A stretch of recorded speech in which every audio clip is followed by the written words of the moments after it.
বর্তমান জেনারেশনের কোনো ফুটবলার যদি একটা দুটো ম্যাচ ভালো খেলে কিংবা ভালো ড্রিবল করে তার সঙ্গে তুলনা দেওয়া হয় নেইমার জুনিয়রের সাথে। বাস্তবতা কি বলছে? নেইমার জুনিয়রের সাথে কি আসলেই কারোর তুলনা দেওয়া যায়? একটু ভালো ড্রিবল করলে দুই একটা ম্যাচ ভালো খেলা উপহার দিলেই যে নেইমারের সঙ্গে তুলনা করতে হবে, এটা সব থেকে বড় হাস্যকর বিষয়।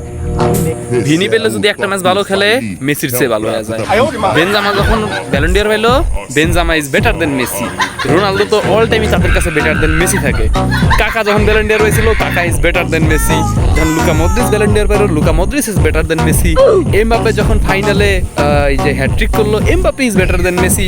হালান্ড যখন ইউসিএল জিতলো বা যে লিগের খেলায় ক্লাবের খেলা অনেক ভালো পারফর্ম করলো, ব্যালন ডি অর লিস্টে টপ লিস্টে নাম উঠছিল, Haaland is better than Messi. তোমরা সবার সাথে মেসির তুলনা ভাই করতেই পারো, কারণ এটা একটা যুক্তিসম্মত একটা জিনিস। কিন্তু ভাই নেইমারের সাথে যদি একবার কারো তুলনা করা হয়, কার না কার কে তুলনা করছে আমি জানি না, একবার করা হয় ওই দিনে তোমার একটা সুশীল মন্তব্য চলে আসে যে আসলে নেইমারের সাথে কারো তুলনা হয় না, Neymar one of the best player in the world. আসলেই ভাই তুলনা হয় না ভাই, আমিও নেইমারের সাথে কারো তুলনা করছি, নেইমার ইজ বেস্ট ভাই, ওর সাথে তুলনা করা হলো মফিজরা। কিন্তু ভাই মেসির সাথে কারা জানি তুলনা করে সব প্লেয়ারের, যাই হোক খেয়াল নাই। ভালো থাকো।